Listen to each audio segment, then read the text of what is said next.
My sister Brittany has this gift. She can ruin a room without raising her voice. She just smiles, says something cute, and lets everyone else do the damage. That's how it started at my cousin Emily's wedding. I arrived at the venue a little late because my flight got in behind schedule, and the rental car line moved like it was being powered by a hamster. I'd changed in the airport bathroom, smoothed my hair in the mirror like that would fix anything, and drove straight to the reception. The place was one of those renovated barns that cost more than my first car and comes with string lights as a personality. There was a big wooden sign near the entrance that said, "Happily Ever After."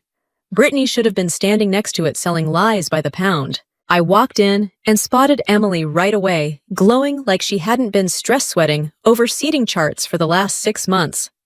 She ran over and hugged me so tight my ribs complained. "You made it," she said like she'd been holding her breath. "Wouldn't miss it," I told her.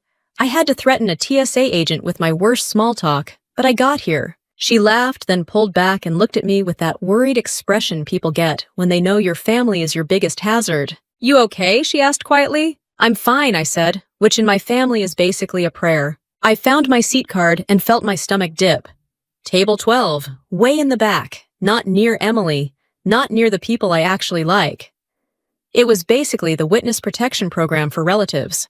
I didn't blame Emily. I knew exactly who did it. Brittany floated over before I could even set my clutch down. She looked perfect, of course. Hair done, makeup, done dress, expensive enough to make you feel guilty for breathing near it. "There she is," Brittany said, like she was announcing a celebrity who'd fallen off. "Our little Navy girl." I smiled. "Hi, Britt." Her eyes flicked down to my dress. Navy blue, simple, nothing dramatic. I didn't come to outshine the bride. Also, I didn't have the energy. "This is very you," she said, tilting her head. "It's giving office. It's giving wedding guest," I said. She laughed, but it wasn't the kind that reaches your eyes. Then she leaned in like she was sharing a secret. "Just a heads up," she said. "Try not to do the whole Navy thing tonight. People are here for Emily and Ryan, not, you know." She waved her hand vaguely in my direction, like my entire life was a weird hobby. I nodded. "Don't worry, I'm not here to recruit anyone." "Good," she said brightly. "Because last time you talked about work, Aunt Carol asked me if you drive the boat." I stared at her. "Aunt Carol thinks the ocean has lanes." Brittany's smile widened. "Exactly, so let's keep it light." Then she walked away, already scanning the room for her next audience. I sat down at table 12 with people I recognized only by DNA. A second cousin I'd met once at a funeral. A great aunt who smelled like perfume and opinions. A guy who looked like he'd rather be trapped in traffic than make conversation. They all did that polite thing where they smile, then immediately look for someone more interesting. "So, Megan, my great aunt, said dragging my name out like it had lint on it. Brittany tells us you work at the base." I kept my face neutral. "I'm in the Navy, yes." She nodded slowly. "Doing what exactly?" "Submarines," I said. Her eyebrows jumped. "Oh, like paperwork for submarines." I took a sip of water. "Something like that." That was my first mistake. In my family, any opening becomes a full-blown performance. Across the room, Brittany had already formed a little circle. I watched her lean in hand on her chest, laughing like she was telling the funniest story anyone had ever heard. Then I heard my name. Not loud, but loud enough. The kind of loud that's meant to travel. "Megan's always been so intense," Brittany said. "She'll tell you she's doing submarine stuff, but it's mostly base work. You know how it is. Someone's got to do the schedules." Someone in her group laughed. I stared straight ahead like I hadn't heard it. My jaw tightened anyway. Emily's mom walked by and gave me a sympathetic look. She didn't stop. Nobody ever stops. In my family, stepping in is considered rude. Public humiliation is fine as long as it's funny. Dinner happened. Speeches started. Ryan's parents spoke, then Emily's mom. People clapped, cried, dabbed at their eyes, told sweet stories. The room softened. It almost felt safe. And then my dad stood up. Frank Caldwell. He's the kind of man who loves the military in theory. Flags, parades, slogans. He'll thank strangers for their service in the grocery store, but forget to ask his own kid how she's doing. He tapped his glass with a fork. The room quieted. "Ladies and gentlemen," he said, smiling like he was about to bless us with wisdom. "I just want to say how proud we are of Emily and Ryan." Polite applause. And Ryan Dad continued, turning toward the groom. "You're the real deal. Navy officer, Submarines. That takes guts. It's real service. Ryan nodded, respectful. He looked like a good guy. Calm, steady. The type who doesn't need to be the loudest person in the room to be taken seriously. Dad lifted his glass. And you know, he said, chuckling, we've got another Navy person in the family. My stomach sank before he even said it. He pointed right at me with his glass. There she is, Dad announced. My daughter Megan. Every head turned, like I was being spotlighted. I felt heat rush up my neck. I forced a small smile because that's what you do when you don't want to cause a scene at someone else's wedding. Dad kept going. Megan likes to tell people she's in the Navy too, he said, smiling wider. But she's not exactly doing what Ryan does. A few people laughed. Not mean laughter, more like confused laughter. The kind people do when they're not sure if something's funny, but they don't want to be the one sitting there like a statue. Brittany's laugh was the loudest. Dad shrugged like he was being humble on my behalf. She works at the base, he said. Desk job kind of stuff. Paperwork schedules. You know. Important, I guess, but not exactly the glamorous side. I sat perfectly still, hands folded in my lap, feeling like my chair was sinking into the floor. Someone at my table murmured, awkward. I wanted to disappear. I also wanted to grab his microphone and explain a few things. But I didn't. I stayed right where I was because Emily deserved one night without my family turning everything into a cage match. Dad raised his glass higher. So here's to Emily and Ryan, he said. May your marriage be full of the honor and dedication that real service requires. The room echoed the toast. Glasses clinked. People smiled. The band started up again, and I sat there watching my own father publicly shrink my entire life into a punchline, while my sister practically sparkled with satisfaction. That was the moment I decided I was leaving early. I pushed my chair back carefully, quietly. No drama, no announcement, just a clean exit. As I stood up, someone stepped into the edge of my space. It was Ryan. He didn't smile like a wedding guest. He looked focused, almost tense, like he'd just heard something he couldn't ignore. Ma'am, he said quietly, the word coming out like habit, not politeness. Could I speak with you for a second? He wasn't asking like a cousin-in-law making small talk. He was asking like someone who knew exactly what he was doing. Ryan nodded toward a side hallway near the doors. Just for a minute, he said. I followed him, trying to keep my face calm, even though my heart was hitting my ribs like it wanted out. My feet kept moving down the side hallway, but my brain was still stuck on my dad's glass, pointing at me like I was a joke with a dress on. Ryan stopped near a service door, where the music faded into a muffled thump. The light back there was dimmer, the air cooler, like the building itself knew this conversation didn't belong on the dance floor. He turned to face me and hesitated for half a second, like he was deciding whether to say what he was about to say. Commander Caldwell, he asked quietly. I didn't answer right away. My first instinct was to shut it down, smile politely, and pretend I misheard him. The second instinct was worse, to ask him why he was calling me that, when I'd spent years making sure nobody in my family ever did. So I went with the only option that wouldn't make me look like I was auditioning for a daytime talk show. Yes, I said. Ryan's shoulders lowered a little, like he'd been holding his breath. Okay. Thank you. I didn't want to be wrong. You're Ryan, I said, studying him. Ryan Parker? His face flickered. Yes, ma'am. That, ma'am, wasn't a wedding thing. That was a muscle memory thing. I exhaled through my nose. How do you know me? He rubbed the back of his neck. This is going to sound crazy because you're... you. And I'm standing here in a tux. Welcome to my night, I said. Ryan gave a quick, tense smile. I'm the engineering officer on New Hampshire.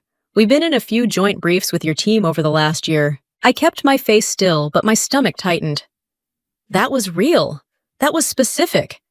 That wasn't some guy trying to impress his new in-laws with military buzzwords. You didn't recognize me, I said. Not at first, he admitted. You look different out of uniform, and your hair is down. But when your dad said your name, it clicked. And then he started talking like... He stopped himself, like he didn't want to insult my father at his new wife's cousin's wedding. The man had manners. My family could borrow some. Like I'm a receptionist, I offered. Ryan's jaw tightened. Yes, ma'am. I held up a hand. Stop with the ma'am. We're at a wedding. If anyone hears you, it'll turn into a whole thing. He nodded quickly. Understood. Sorry, it's habit. It's fine, I said. It's just not helpful tonight. Ryan looked past me toward the reception hall. Does your family really not know what you do? They know I'm Navy, I said. They've just decided what that means. He frowned. But your dad just told a room full of people you do paperwork. Yeah, I said flat, he did. Ryan didn't laugh. He looked genuinely rattled, like he'd stepped into a situation that didn't match the story he'd been handed. Commander, he said again, softer this time. Why would he say that? I stared at the wall for a moment because if I looked at Ryan while answering that question, I might accidentally tell the truth with my whole face. It didn't start tonight, I said finally. Tonight was just the public version. Ryan waited. He wasn't pushing, but he wasn't letting me dodge either. So I gave him the short, clean version.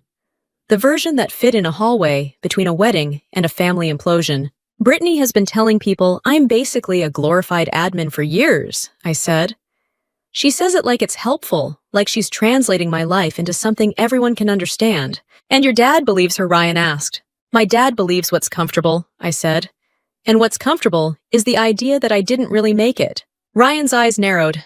But you did make it. I almost laughed. Not because it was funny, because it was so simple when a stranger said it. Yeah, I said I did. Ryan looked like he wanted to say more, but I cut him off before he could turn into a one-man awards ceremony. This stays between us, I said. I'm serious. His eyebrows rose. Ma Megan, why? Because it's Emily's wedding, I said. Because she doesn't deserve to have my family turn her reception into a courtroom. Ryan's mouth tightened. Your family already turned it into something. I ignored that. And because the second my sister realizes you know she'll make it about her, she'll act like I'm trying to embarrass her. She'll cry or yell or call me arrogant. And then my mom will beg me to apologize to keep the peace. Ryan stared at me. That's specific. It's predictable, I said. He glanced toward the door again, like he could hear Brittany's voice, even through the walls. So your sister has been saying you're a desk job? Yes. And people believe her. Because it fits the role they already put me in, I said. The one where I'm the serious one who doesn't know how to relax, and Brittany is the fun one who keeps everyone together. Ryan's expression hardened. That's messed up. I shrugged. Welcome to the Caldwell family. We come with free guilt and zero refunds. Ryan let out a short breath, then lowered his voice. How long has she been doing this, spreading this story? Years, I said, but she ramped it up recently. Recently, he repeated. I didn't want to say it because saying it made it real. Saying it meant Brittany hadn't just been casually annoying. She'd been preparing. But Ryan had already seen something was off. And I wasn't going to insult his intelligence by pretending this was a random slip of my dad's tongue. 3 weeks ago, I said, family group chat. Brittany started asking these little questions. So what do you actually do? Are you still at the base? Do you ever go underway? Stuff like that. Harmless on paper. But she kept doing it. Ryan's eyes sharpened, and people joined in. They always do, I said. They don't mean to. They think it's small talk. I paused, then added, Brittany also called my dad. I'm not guessing. My mom told me. Ryan's brows lifted. What did she say? Probably something like, Dad, I'm worried Megan's going to make the wedding about herself, I said. Or, she gets sensitive when people ask about her job, which is Brittany language for, let's poke her until she reacts. Ryan looked like he wanted to break something. He held it together because he was still technically at his own wedding. She wanted this to happen, he said. Yes, I said. The word landed hard, even in the quiet hallway. Ryan's voice dropped. Why would your sister do that at a wedding? Because it's a stage, I said. She didn't pick a random Tuesday. She picked a room full of people, a microphone, and a moment where no one would want to challenge her. Ryan stared at me for a long second. And you just take it. I met his gaze. I don't take it. I manage it. He looked confused. I've learned something the hard way, I said. If you fight Brittany, she wins, because then it becomes a scene. It becomes Megan overreacted, and the original lie gets forgotten. All anyone remembers is that I ruined the mood. Ryan's mouth tightened. That's not fair. I didn't say it was fair, I said. I said it's how it works. He ran his hand through his hair again, restless. So what do you want me to do? Nothing, I said immediately. He blinked. Nothing. Yes, I said. Smile. Dance. Be the groom. Let Emily have her night, and let my family think whatever they're going to think. Ryan didn't look convinced. He looked like a man trying to follow an order that went against his values. I can do that, he said slowly, but I'm not going to pretend I didn't hear what your dad said. You don't have to pretend, I said. You just have to not correct him. Ryan stared at me, then nodded once tight and reluctant. Okay. I believed he meant it. I also knew Brittany. Brittany could smell restraint like a dog smells fear. From the other side of the service door, the music swelled again. The reception was rolling on without us, like nothing had happened. Like my dad hadn't just reduced my career to office supplies. Ryan put his hand on the door handle, then paused. "Commander Megan," he said. "For what it's worth, I'm sorry." I didn't thank him. Gratitude felt too close to permission, and I wasn't giving my family permission to make me small again. "It's fine," I said, even though it wasn't. Ryan opened the door, and the noise rushed back in loud and bright. I followed him out, putting the polite face back on like a mask I'd worn so long it almost fit. Across the room, Brittany was by the bar, with a little group laughing like she'd invented joy. When her eyes landed on us walking back together, her smile didn't fade, but it sharpened. She watched Ryan like he was a loose thread she couldn't wait to pull. Brittany's smile stayed glued on as we crossed the room, but I felt it tracking me like a laser pointer on a cat. Ryan drifted back toward Emily, doing the groom thing, shaking hands and accepting congratulations like he'd trained for it. I veered toward my table because I didn't trust myself near an open bar, and I definitely didn't trust Brittany near a microphone. I sat down and picked up my water again, like hydration could fix family dysfunction. My great-aunt leaned in. "What was that about?" she asked, eyes bright, with the kind of curiosity that comes from living long enough to run out of hobbies. "Nothing," I said. "Just saying hello." She made a face that said she didn't buy it, but she also didn't care enough to press. She went right back to critiquing the chicken. I watched Brittany from across the room. She had her phone out now, tapping quickly, probably sending a message in the family group chat from 10 feet away. Brittany loved an audience, but she loved controlling the narrative even more. That's the thing people don't understand about my sister. She doesn't scream. She doesn't throw drinks. She doesn't do the soap opera stuff. She's smarter than that. Brittany plants a version of reality and lets it grow. And in my family, it grows fast because everyone's already holding the watering can. I could have shut it down years ago. I could have corrected people every time they called my job-based work or support. I could have pulled out my phone and said, "Actually, I'm an unrestricted line officer, submarine warfare qualified," and watched their faces do that blank thing people do when they realize they've been confidently wrong. But that wasn't how it played out in real life. In real life, you don't get one big heroic moment where everyone stops and applauds and says, "We're sorry, Megan, we misjudged you." In real life, you get eye rolls, you get sarcasm, you get, "Wow, okay, Captain America, calm down." So I stopped trying. It started back when I was 19 and got into the Naval Academy. My dad threw a party. Not a quiet family dinner either. A full-on backyard thing with burgers and flags, and him telling anyone who'd stand still long enough that his daughter was going to be an officer. He looked proud in a way I didn't see often. Brittany looked proud too at first, or at least she looked like she wanted people to think she was proud. She posted photos with captions like, "My sister is going to serve our country." Then the attention shifted from her to me, and the temperature changed. The academy was hard.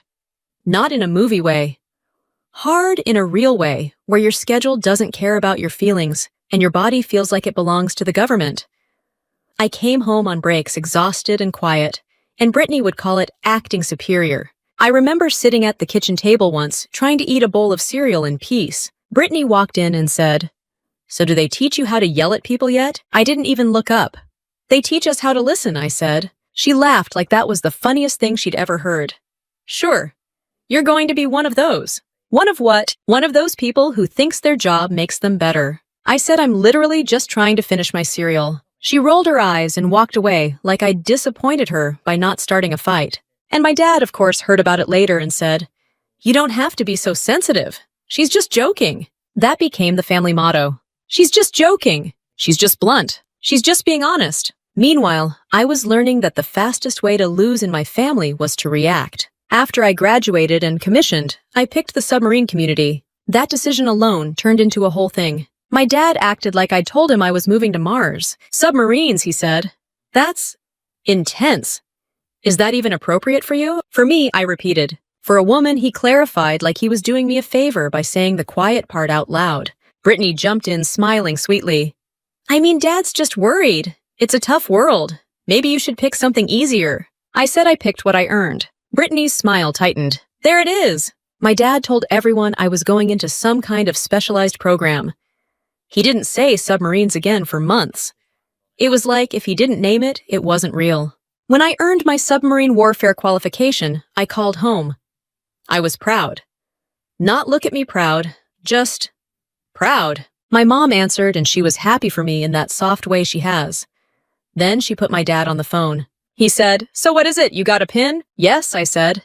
"It's a big milestone." He paused, then said, "Okay, good." That was it. No questions, no interest. Just a quick good like I told him I changed my oil. Brittany texted me later. "Must be nice getting trophies for doing your job." I stared at the message for a long time. Then I deleted it. Over the years it got worse, not better. Not because my career was secret, because my career didn't match the story Brittany wanted to tell about me. At family events, if someone asked what I did, Brittany would answer first. "She works at the base," she'd say. If I tried to correct it, Brittany would make a face and go, "Okay, sure, whatever you say." If I stayed quiet, the moment passed. And then my dad would walk over later and say, "Why do you always have to make things awkward?" Me, not Brittany, not the lie, me. So I stopped correcting. I learned to make my life small in that room so I could keep the peace. The funny thing is, outside that room, my life was anything but small. I spent years learning a job that punishes ego and rewards competence. You don't get to be dramatic on a submarine. You don't get to slam a door and storm off. You learn to speak clearly, make decisions, own your mistakes, and keep people alive. You also learn to keep your mouth shut, not because you're ashamed, because you don't need noise to prove you exist. But there was another reason I didn't talk about work, and it had nothing to do with Brittany. It was the way my family treated anything I cared about, like it was up for debate. If I said I'd had a hard week, Brittany would say, "Well, you chose that." If I said I was tired, my dad would say, "Try working a real job." If I said I was proud of something, Brittany would laugh and say, "Okay, sure." After enough of that, you stop offering pieces of yourself to people who treat them like cheap samples at the grocery store. So I gave them less and less. I told them I was busy. I said work is fine. I asked about their lives and kept mine locked down. When you don't share, people fill in the blanks. And Brittany loved filling in blanks. She turned my silence into proof that I wasn't doing anything important. She turned my privacy into a punchline. She turned my absence into a character flaw. "Must be nice," she'd say whenever anyone mentioned my deployments or training. Like I was on vacation. My mom would try to soften it. "Brittany, stop." Brittany would shrug. "What I'm just saying." And my dad would do that tired sigh like he was the victim of two difficult daughters. By the time I made commander and took command, I'd already stopped expecting my family to understand. I didn't need applause from them.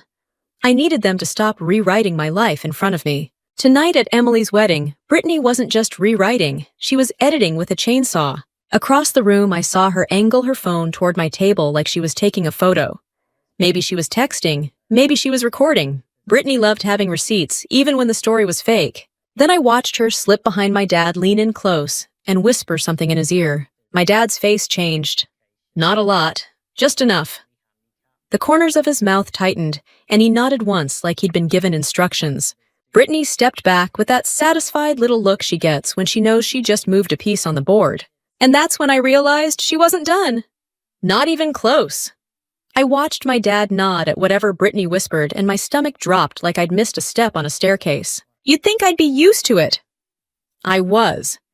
I just wasn't used to it happening at someone else's wedding with a DJ in a photo booth. I forced myself to breathe and stand up like I was just stretching my legs. If I stayed glued to my chair, Brittany would come to me. If I moved, at least, I could choose where the next hit landed. I walked toward the edge of the dance floor, staying out of the spotlight. Emily was in the middle of a group of friends, laughing, cheeks flushed the way a bride should look. I caught her eye and gave her a small smile so she wouldn't worry. She smiled back, relieved, and turned back to her friends. Good. Let her have that. I headed for the little hallway near the restrooms where it was quieter, and nobody tried to talk to you unless they needed a mint. I leaned against the wall for a second and let my shoulders drop. Then my mom appeared like she'd been summoned by tension. Linda Caldwell could sense conflict the way some people sense rain.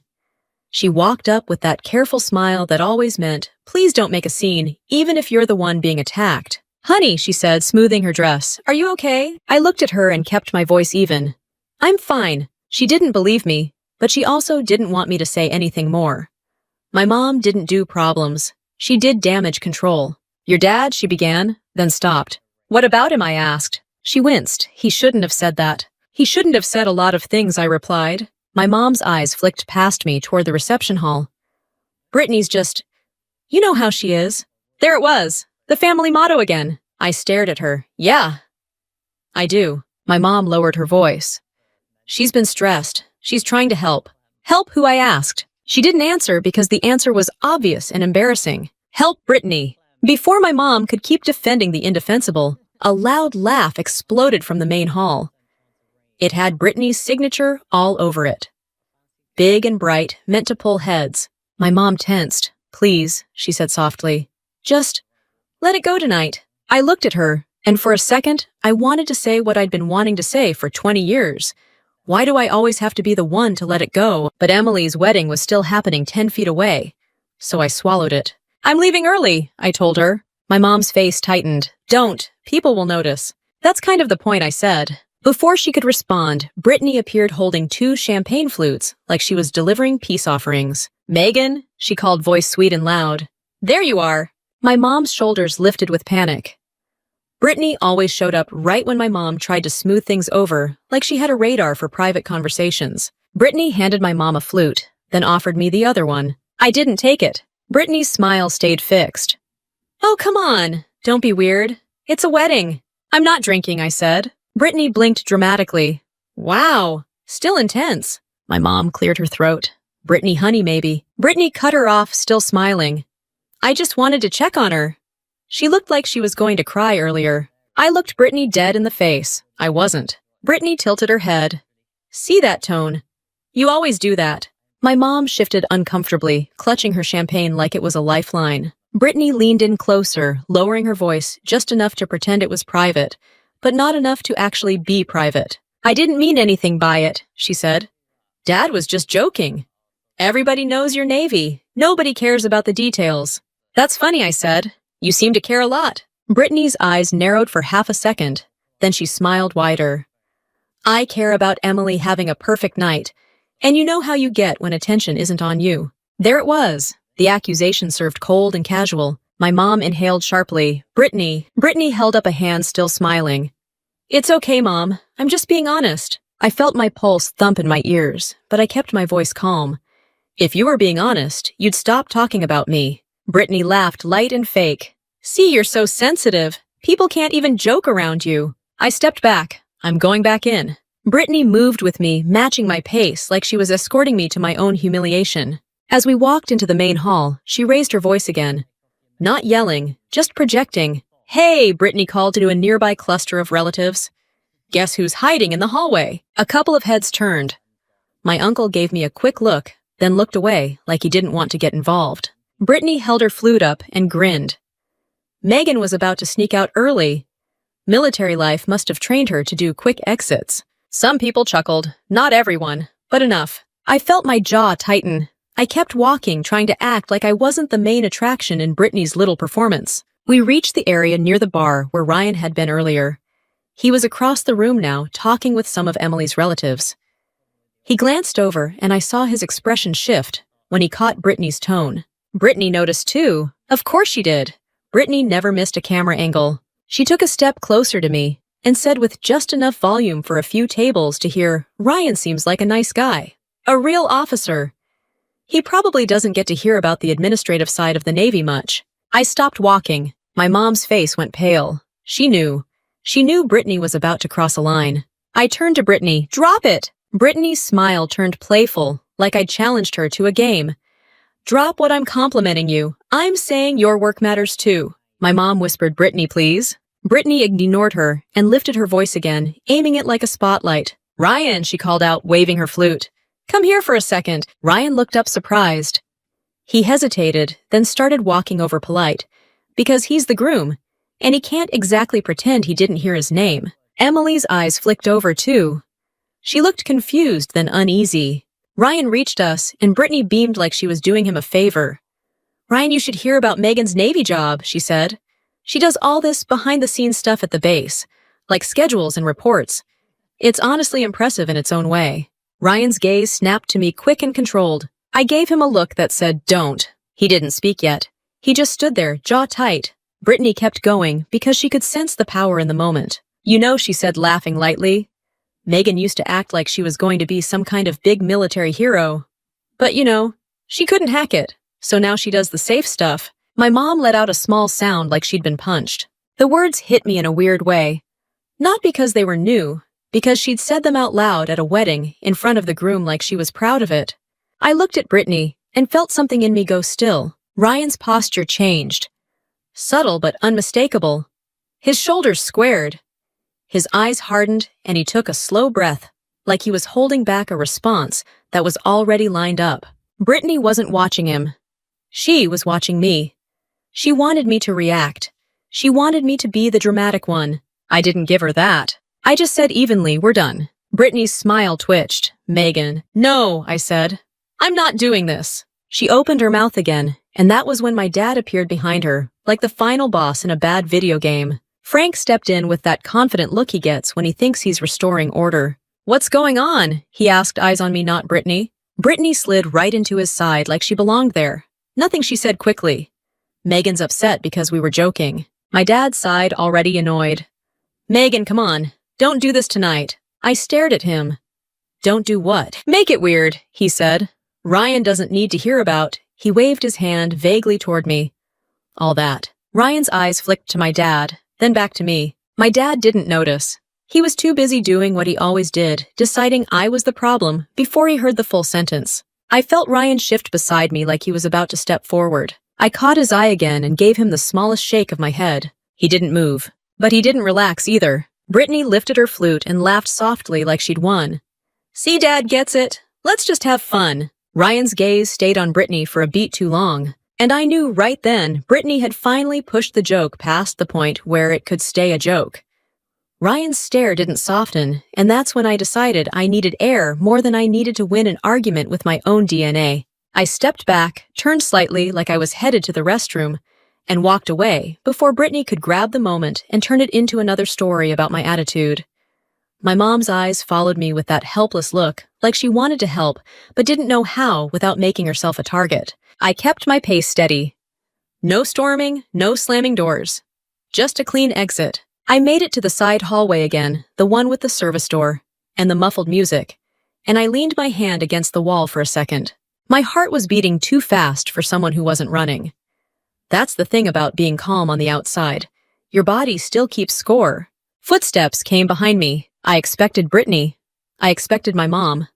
I expected someone to tell me to let it go. Instead, it was Ryan. He stopped a few feet away, far enough to give me space, close enough to make it clear he wasn't leaving. Megan, he said quietly. I didn't look at him right away. You should be with Emily. I will be, he said. But I'm not letting that slide. I exhaled and finally faced him. Ryan? He lifted a hand, not rude, just firm. I know you told me to do nothing. I'm trying. I really am. But your sister just said you couldn't hack military life. Yeah, I said flatly. That's her favorite line. His jaw tightened. She said it like it was a fact. She's been saying it for years, I replied. Ryan held my gaze, and for the first time since I arrived, I felt like someone was actually seeing the situation instead of just watching for entertainment. How does your family not know? He asked again, quieter. They're talking about you like you're not who you are. I let out a short laugh that had no humor in it. They know enough. They just don't respect it. Ryan shook his head. But your dad believes Brittany, I finished for him. Because it's easier than admitting he didn't pay attention. Ryan looked like he wanted to argue, then stopped. He seemed to realize he was stepping into a family system he couldn't fix in a hallway. Megan, he said, I've sat in briefs with you. You ran those rooms. You're not a desk job. You're you. I leaned back against the wall again. Please don't do the you're amazing thing. I don't need a pep talk. His lips pressed together. It's not a pep talk. It's a fact. I looked at him for a moment, then said what I hadn't said clearly enough before. Ryan, this stays between us, I repeated. No public corrections, no big speeches. Emily does not deserve that. Ryan's eyes narrowed. So you're just going to let them keep lying? I kept my voice steady. I'm going to let the wedding be a wedding. He stared at me like he couldn't decide if that was noble or insane. Then he said, Can I ask you something without you thinking I'm judging you? I shrugged. Sure. Why didn't you ever tell them? He asked. About command.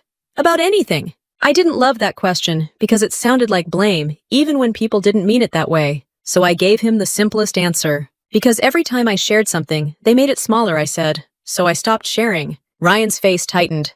That's awful. It's practical, I corrected. They can't mock what they don't understand. And they don't understand what they don't hear. Ryan's expression shifted slightly, like he was putting pieces together. Your sister, he said slowly. She's not just joking, she's trying to define you. Yes, I said. Thank you. That's the word.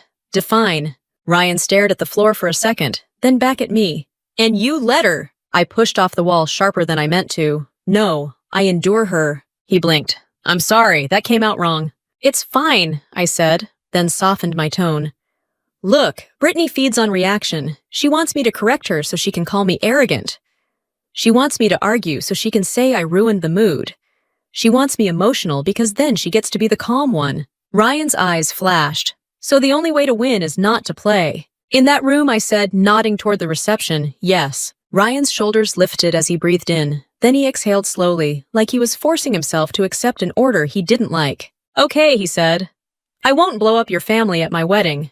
Thank you, I said. He looked at me, then said, but I need to understand something. I raised an eyebrow. He lowered his voice. Does your sister know I know? I hesitated. Not yet. Ryan nodded once. She will. She's watching. I didn't argue. Yes. Ryan shifted his weight, restless. So what's the plan? There isn't one, I said. I'll leave early. That's my plan. Ryan's mouth tightened. And you're okay with that? I stared at him.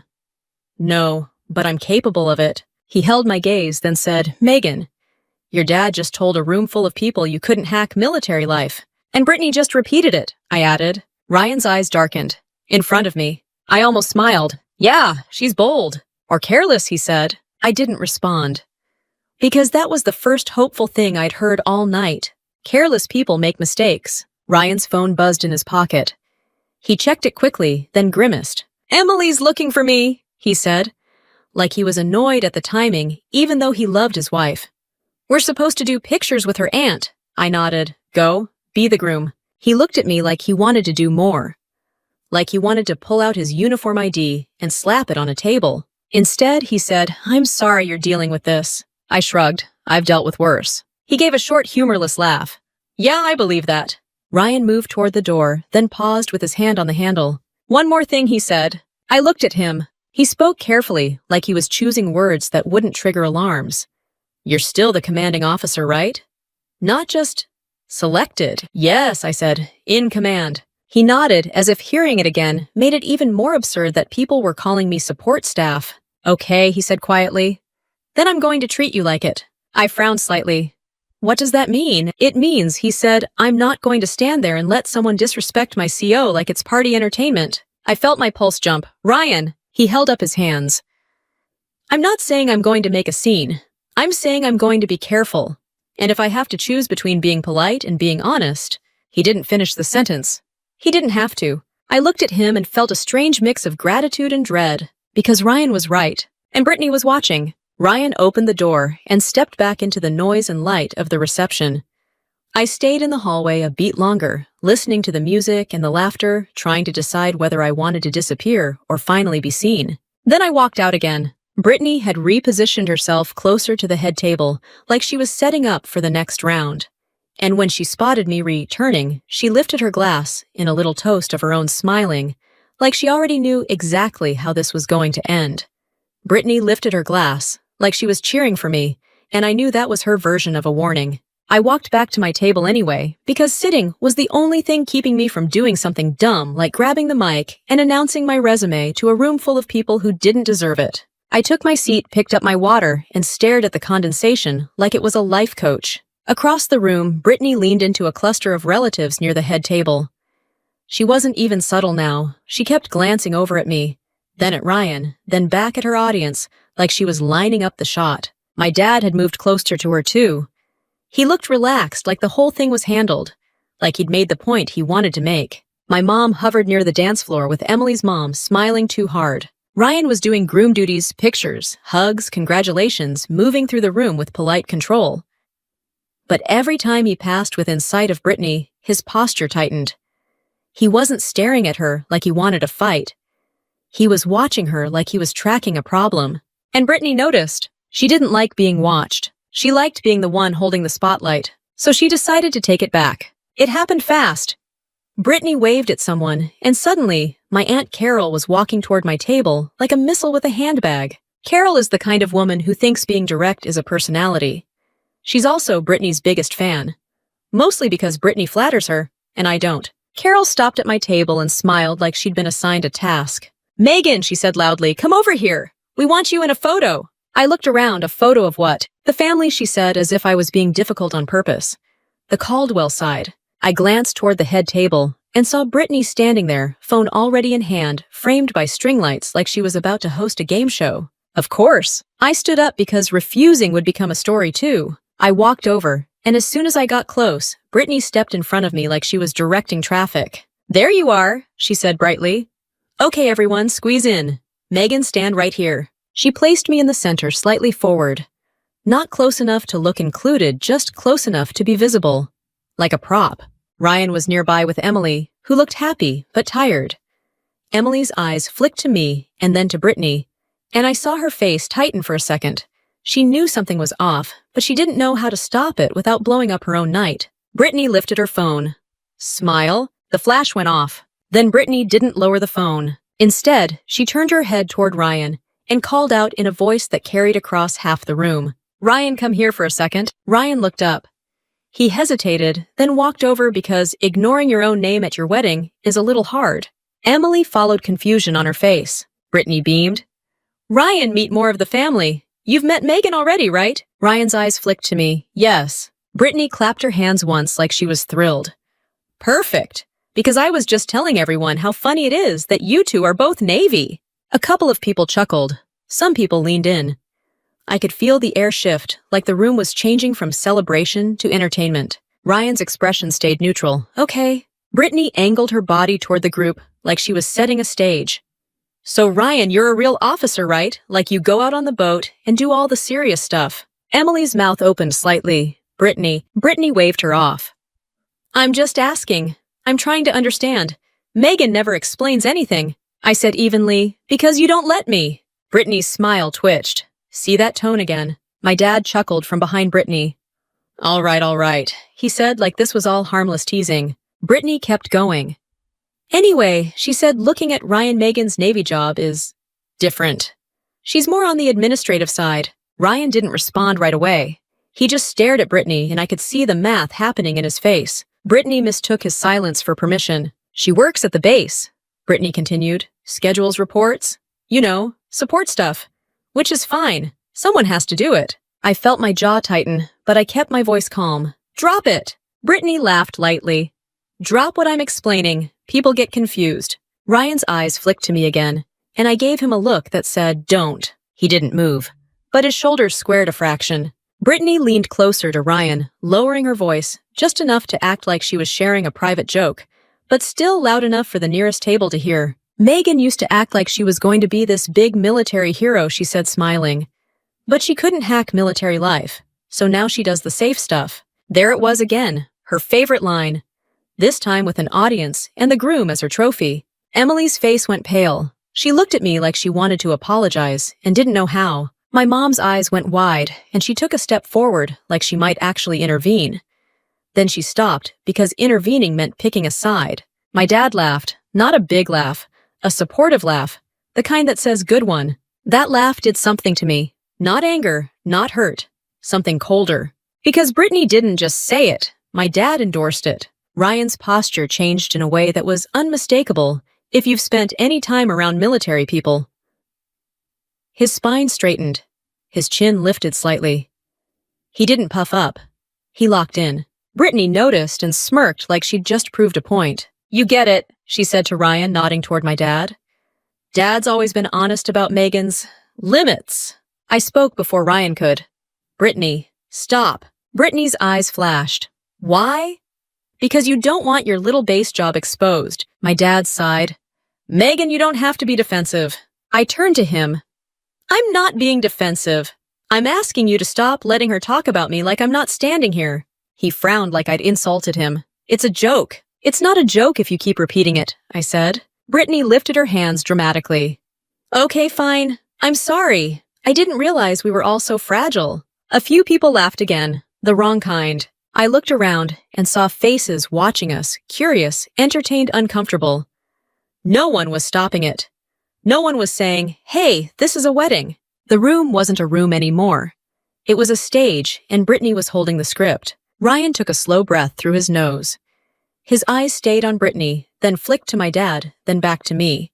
I could almost hear him deciding. I stepped half a pace closer to Ryan and lowered my voice. "Don't," I said. He didn't answer me. He didn't nod. He didn't promise anything. He looked at me like he respected my request, and like he didn't know if he could honor it. Brittany, sensing the tension, leaned back into her role, with a satisfied smile. "Anyway," she said loudly, clapping once.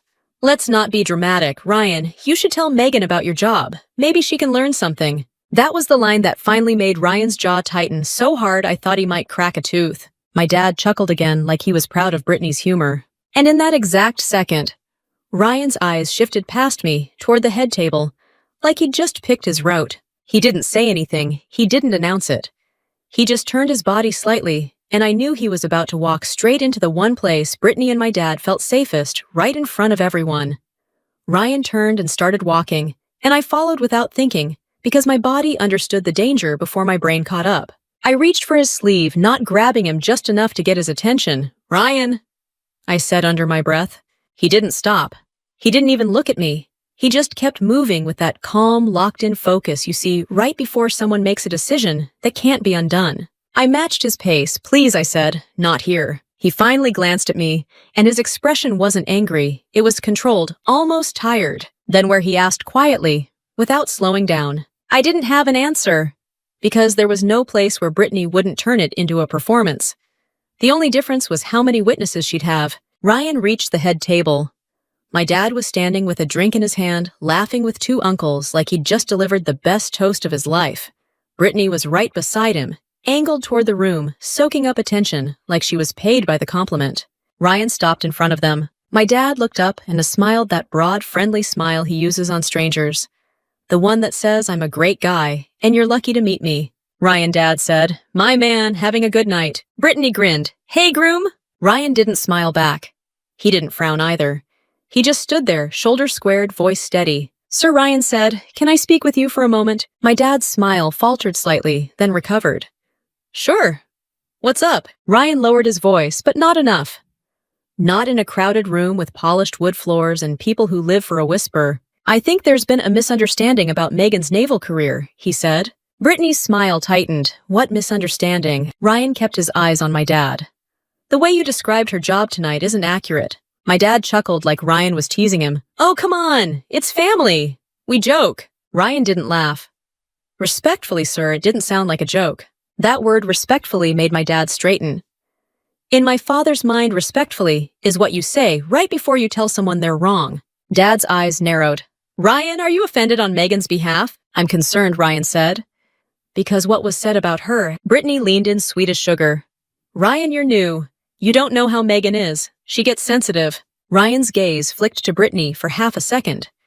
Not angry, just assessing, like he'd finally spotted the person holding the steering wheel. Then he looked back at my dad. "Sir, I've worked with Commander Caldwell." My dad blinked. "Commander." Brittany's eyes flashed and she jumped in fast.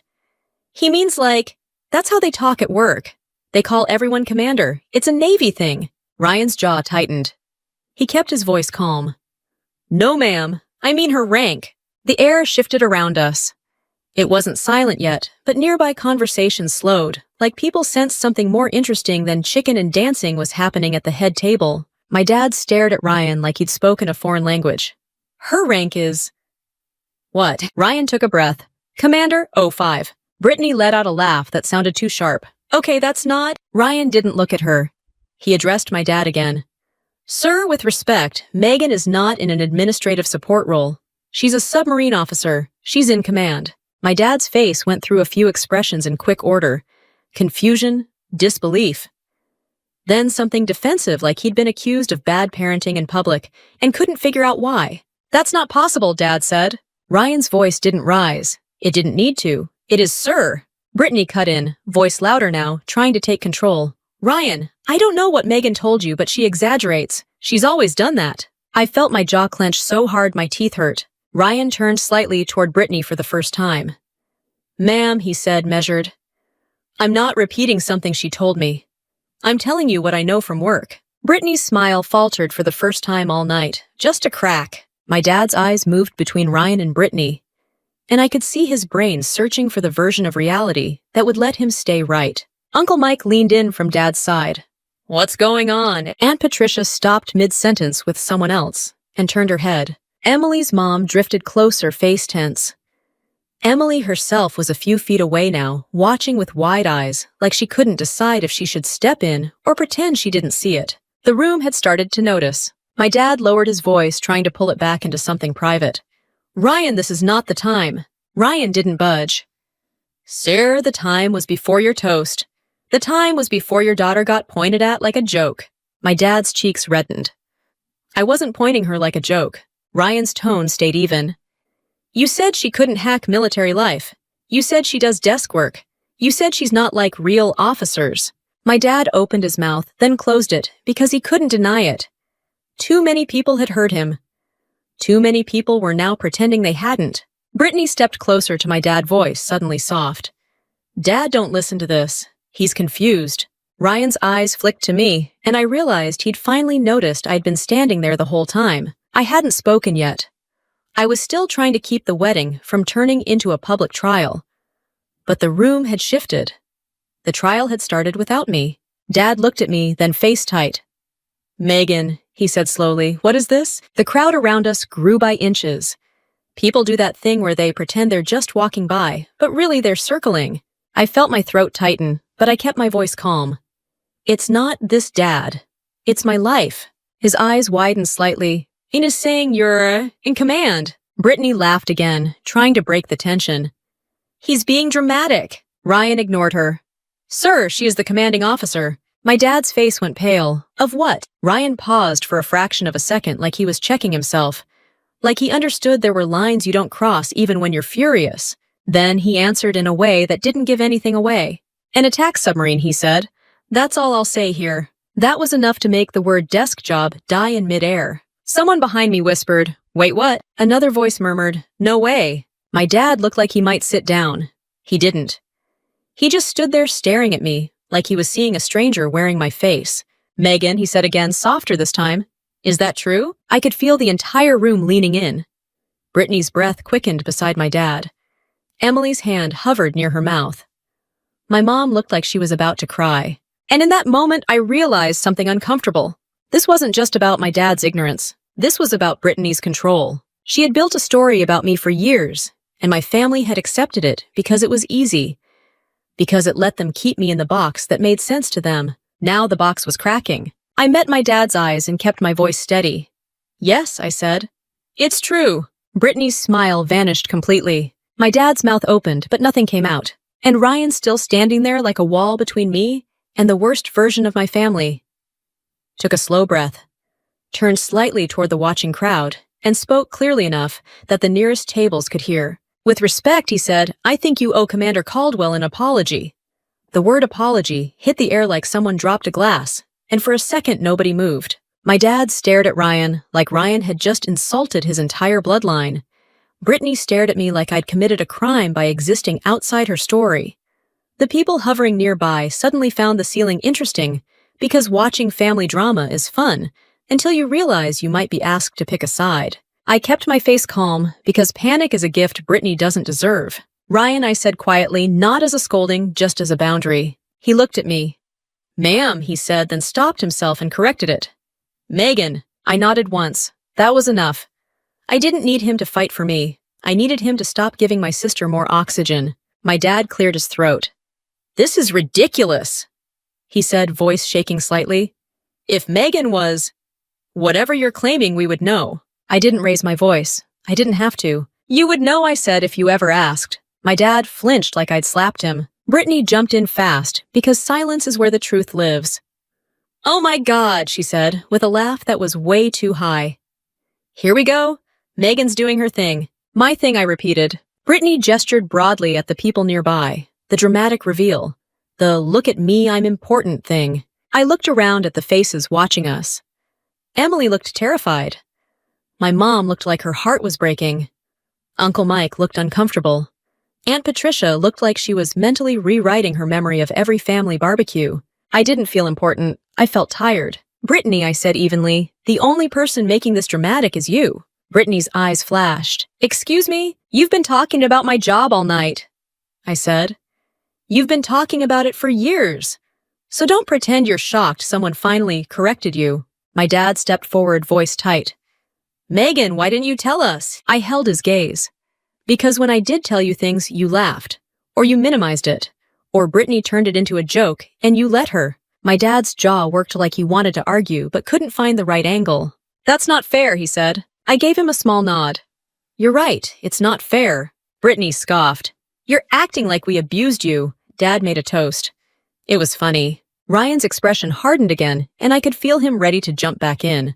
I cut that off by keeping my voice calm and direct. It wasn't funny, I said, and you know that. Brittany's smile returned thin and sharp. I know you can't take a joke. I looked her in the eye. A joke ends. You don't. That landed. I saw it land. Even Brittany's little circle of supporters shifted uncomfortable. My mom stepped forward finally. Brittany, she said softly, stop. Brittany's head snapped toward her. Mom, don't. My mom's voice shook, but she didn't back down. I'm asking you to stop. Brittany looked stunned, like she'd just watched gravity reverse. My dad didn't notice. He was still staring at me, fixated on the part that made him look bad. So, what are you? Then he asked. What do you actually do? That question after 2 decades would have been funny if it hadn't been so pathetic. I'm a submarine officer, I said. I'm an unrestricted line officer. I'm qualified. I've been in for 22 years. My dad blinked. 22. Yes, I said 22. He looked at Brittany as if Brittany could translate. Brittany opened her mouth, then closed it.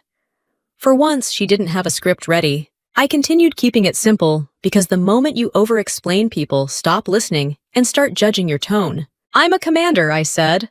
I'm the commanding officer of an attack submarine. A few people gasped softly. Not loud, just enough. Aunt Patricia whispered, oh my God. Uncle Mike muttered, no kidding. My dad's face drained of color. That's not, he swallowed. That's not a desk job. No, I said, it isn't. Brittany tried to laugh it off again. Okay, but what does that mean? You drive it, you. Stop, my mom snapped louder than she probably intended. Brittany froze. I looked at my mom with a flicker of surprise. She looked embarrassed, but she held her ground. My dad turned back to me. Why didn't you tell us you were in command? I didn't soften it. If I softened it, he'd hear comfort instead of truth. Because you decided a long time ago what I was capable of, I said. And you never updated your opinion. My dad's eyes shone with something that might have been shame, or might have been anger that shame was happening in public. That's not true, he said weakly. I nodded toward Brittany. Then why did you let her say I couldn't hack military life? Why did you laugh? My dad looked at Brittany, then away. Brittany recovered enough to go on offense. Dad laughed, because it was true, she said quickly. Megan always acts like she's better than us, and we're allowed to joke. Allowed, I repeated. Brittany's voice rose just slightly. Yes. Allowed. She disappears for months, shows up twice a year, acts like she's too good for family stuff, and then expects us to treat her like some hero. I stared at her. I don't expect anything from you. That's not what it looks like, Brittany snapped. Ryan stepped forward half a pace, then stopped himself, jaw tight. Emily touched his arm, eyes wide silently, asking him not to turn the reception into a brawl. I kept my voice level. Brittany, you've been trying to keep me small since I was 19. Brittany's face twisted. That is not true. It is, I said. You liked it when people clapped for you. You didn't like it when they clapped for me. So you found a way to make sure nobody clapped. The crowd around us went quiet in that uncomfortable way where everyone realizes this isn't just a random argument. It's a pattern. My dad's voice cracked. Megan, I didn't know. I looked at him. You didn't want to know. He flinched again. Brittany's eyes darted around the circle. She could feel the room slipping away from her. She tried one last move. She turned to the nearest relatives and laughed like she was inviting them to join her. Okay, everyone, she said, bright and forced. This is getting ridiculous. Megan's obviously had a long day and she's... No, my mom said firm now. Brittany, you're the one making it ridiculous. Brittany's mouth fell open. Emily finally spoke, voice shaking. Brittany, please. Not tonight. Brittany snapped her head toward Emily, like she couldn't believe Emily dared to say her name without permission.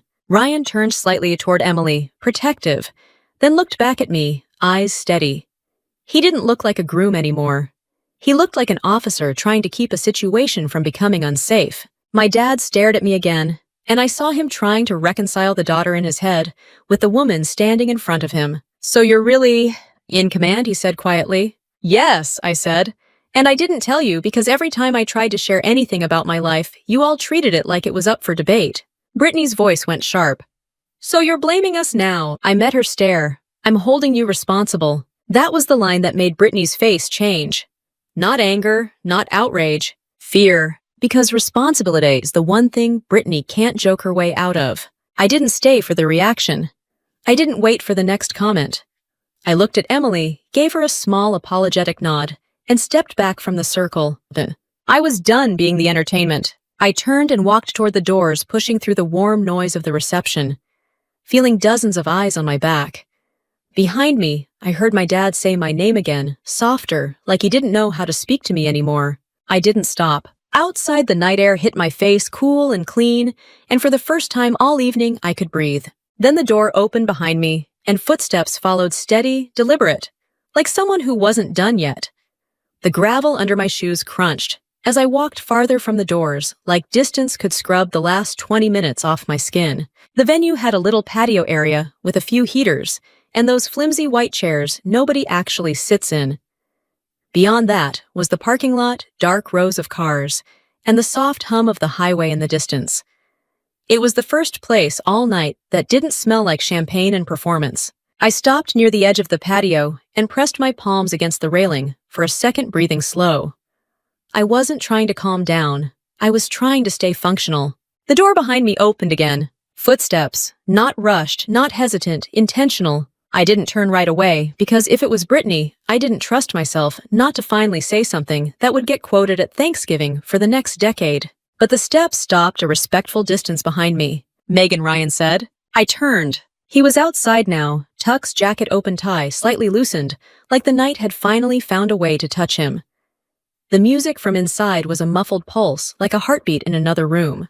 Ryan didn't smile. He didn't look guilty. He looked locked in. "Ryan," I said quietly, "you should go back." "I will," he said. "I needed to make sure you're okay." I let out a short breath. Define okay. He nodded once like he appreciated the honesty. Then his posture shifted. It wasn't dramatic. It wasn't showy. It was automatic. Ryan snapped to attention. Straight spine, feet set, chin level, and then he saluted. A clean, sharp salute like we were on a pier instead of outside a wedding venue in the suburbs. For a split second, I just stared at him because my brain couldn't decide if I was supposed to correct him or thank him or tell him he was insane. "Commander," he said, voice steady. "Permission to speak?" My throat tightened. "Ryan," I said under my breath, "this is not necessary." "It is," he said calmly. "And it's not for them. It's for you." I didn't answer immediately because the truth was, a salute feels different when you've spent years being treated like a joke by the people who should have known you best. I looked past him and saw the side door still propped open. A couple of people had drifted toward it. Curiosity has a strong pull. Emily was near the doorway, eyes wide, one hand covering her mouth, like she couldn't believe her reception had turned into this. My mom stood beside her, pale and rigid.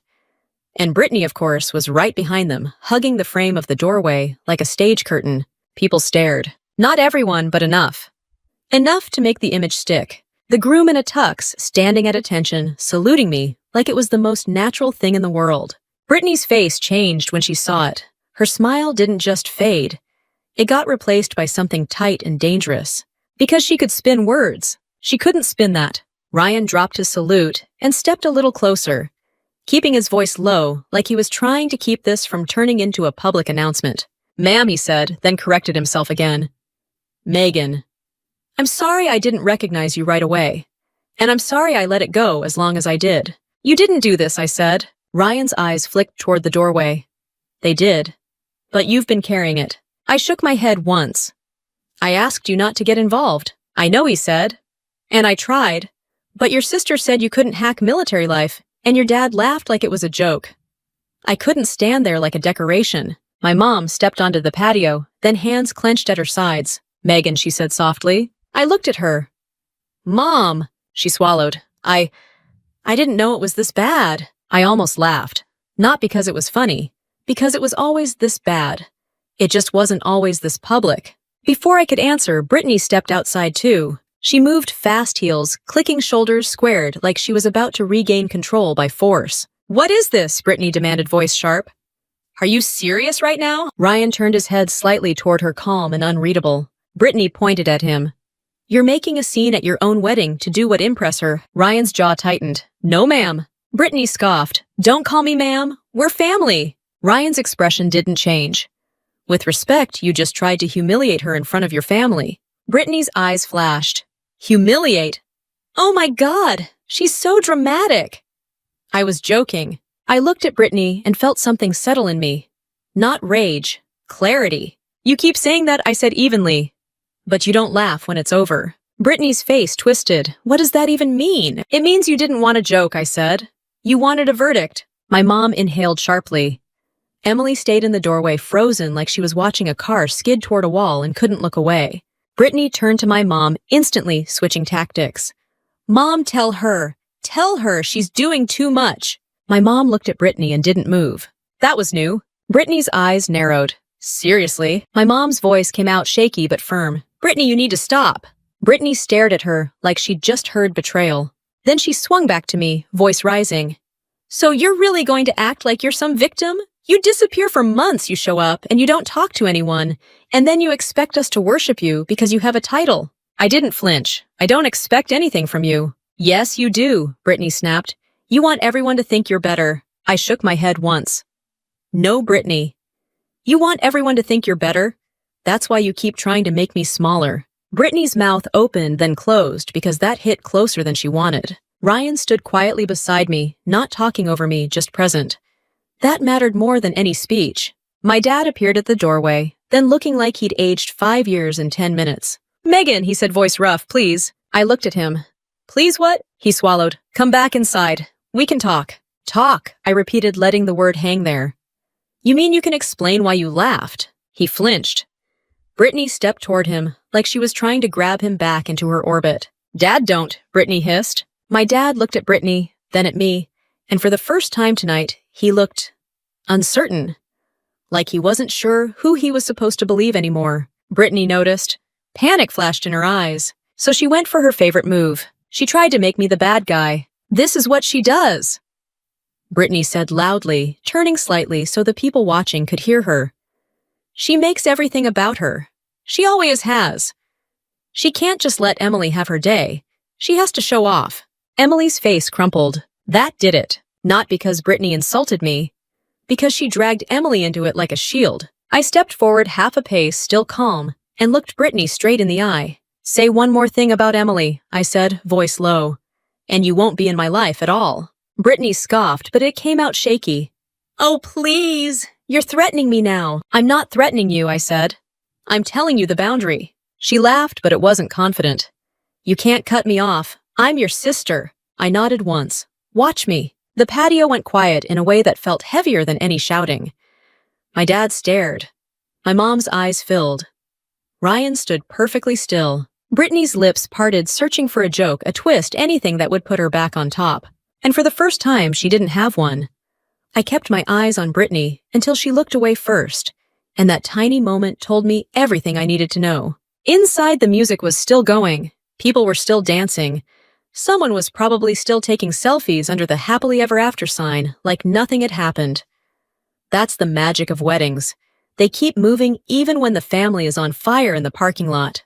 Ryan shifted beside me and lowered his voice.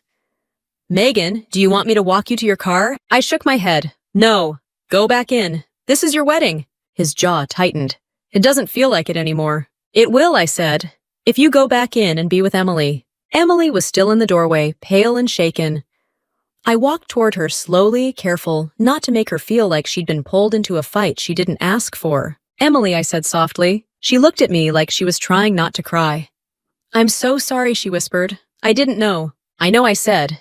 "You didn't do anything wrong." She swallowed. "Brittany, she's never been like this with me. She's like this when she thinks she's losing," I said, then immediately regretted saying anything that made Emily feel like she had to pick sides. Emily's eyes darted toward Brittany, who was now standing stiffly near the patio heater, pretending she wasn't panicking. "I just wanted everyone to have a good night," Emily said. "You can," I told her. "Go back in. I'll be fine." Emily nodded slowly, and then she did something that surprised me. She reached out and squeezed my hand. "Thank you for coming," she said. "For real." That was the only part of the night that felt uncomplicated. Ryan stepped forward and took Emily's hand. "I'm sorry," he told her, voice low, eyes earnest. "I didn't want to do any of that." Emily gave him a shaky smile. "I know." Then she glanced at me again. "Please don't disappear." I nodded. "I won't." That was the best promise I could make. Emily and Ryan turned and went back inside together. The door closed behind them, and the music got louder again, like the venue was sighing in relief. My mom stayed outside with me. She looked older under the patio lights, like the last hour had pulled the truth out of her in a way she couldn't tuck back in. "I should have stopped her," my mom said quietly. I didn't jump to comfort her. Not because I wanted her to hurt, but because she needed to sit in it for a second. She'd been sitting in Keep the Peace for 20 years. She could handle 10 minutes of honesty. "Yes," I said. "You should have." My mom flinched, then nodded. "I know." Brittany scoffed behind us. "Wow!" she said loud enough to be heard. "So now you're both teaming up on me." My mom turned toward her. "Brittany, please." Brittany threw her hands up. "No, don't please me." Megan shows up and makes a scene, and suddenly I'm the villain. I kept my tone flat. "You've been the villain since you decided my life was yours to narrate." Brittany's face twisted. "Oh my God, listen to you. You love this. You love making me look bad." I nodded toward the doorway. "You made yourself look bad in there." "I didn't do anything except say the truth." Brittany stepped closer, eyes sharp. "The truth." "The truth is you think you're better than everyone because you have some rank." I didn't raise my voice. "The truth is I didn't even want to talk about my rank. You forced it." Brittany's laugh came out tight. "Sure. You forced it. Like you didn't enjoy everyone staring." I looked at her for a long second. "Brittany, you're the one who needs an audience. I'm the one who kept trying to leave." My dad stepped outside, then slower than before, like he was walking into a room where he didn't know the rules anymore. He didn't have his confident smile. He looked worn out. "Megan," he said, "can we talk just us?" Brittany snapped. "Dad, don't. She's manipulating you." My dad didn't look at Brittany this time. He looked at me. That was new too. I waited. My dad swallowed. I didn't know, he said again, but it sounded different now, less like an excuse, more like regret. "I didn't let him off the hook." "You didn't ask." His eyes closed for a second. "You're right. I didn't ask." Brittany scoffed. "Oh my God. Dad, you're seriously doing this right now." My dad's head turned slightly. "Brittany, stop." Her mouth dropped open. "Excuse me?" I said stop, my dad repeated, voice firmer. "You've been running your mouth all night." Brittany stared at him like he'd slapped her. "You're taking her side," Brittany said, voice rising. My dad's shoulders sagged. "I'm taking reality's side." Brittany's eyes flashed with anger, and for a second, I thought she might finally explode the way she always pretended she never would.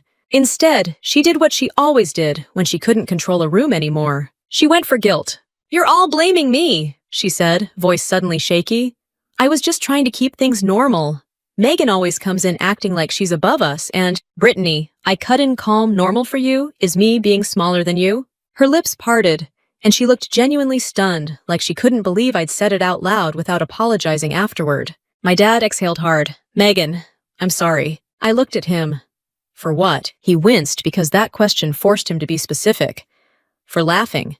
For letting Brittany speak for you. For believing the easiest version of you instead of actually knowing you. My mom turned away, wiping her eyes. Brittany's voice went sharp again. "So what? Now you're all going to act like Megan's the hero and I'm trash." I kept my eyes on her. "This isn't about hero or trash. It's about boundaries." Brittany scoffed. "You and your boundaries." "Yes," I said. "Me and my boundaries." I pulled my car keys out of my clutch. The simple motion felt like closing a door. "I'm done being discussed," I said. "I'm done being your joke. I'm done being your excuse for why you feel behind in life." Brittany's face reddened. "You don't know my life." "I know what you do to mine," I said, and it stops. My dad took a step closer, careful. "Megan, please don't cut us off." I looked at him. "I'm not cutting you off. I'm cutting off the behavior." Brittany laughed bitterly. "That's the same thing." "It's not," I said. "You can be in my life if you can be respectful. If you can't, then you won't. My dad nodded slowly, like he was hearing a language he should have learned years ago. My mom whispered, "We'll do better." I didn't promise anything back. Promises without change are just noise, and my family had made enough noise to last a lifetime. I walked toward the parking lot, the gravel crunching under my shoes again. My dad called my name once softer this time, like he wasn't trying to control me, just reach me. I turned my head slightly. "Ask me questions," I said. "If you actually want to know, not to judge, not to compare, to know." He nodded, eyes wet. "I will." Behind him, Brittany stood frozen like someone had finally taken the microphone away, and she didn't know who she was without it. I got to my car and opened the door. The cold air inside hit my face, and it felt like relief. As I slid into the driver's seat, my phone buzzed with a new message. I glanced at the screen and saw Ryan's name. What I learned is simple family drama doesn't stop because you keep the peace. It stops when you stop negotiating your dignity. In a lot of revenge stories, people think revenge has to be loud, some big speech, some public meltdown, some moment designed for applause. But real family revenge stories usually look quieter than that. It's telling the truth once without begging to be believed. It's setting a boundary without explaining it 5 different ways. It's walking away from people who only feel tall when you're made small. My sister didn't lose because I embarrassed her. She lost because she couldn't control the story anymore, and I finally stopped letting my own family define my Navy career like it was a rumor. If you're into revenge stories, and real-life family drama, where the truth hits harder than yelling, hit subscribe and stick around. I post stories like this all the time, and you don't want to miss the next one.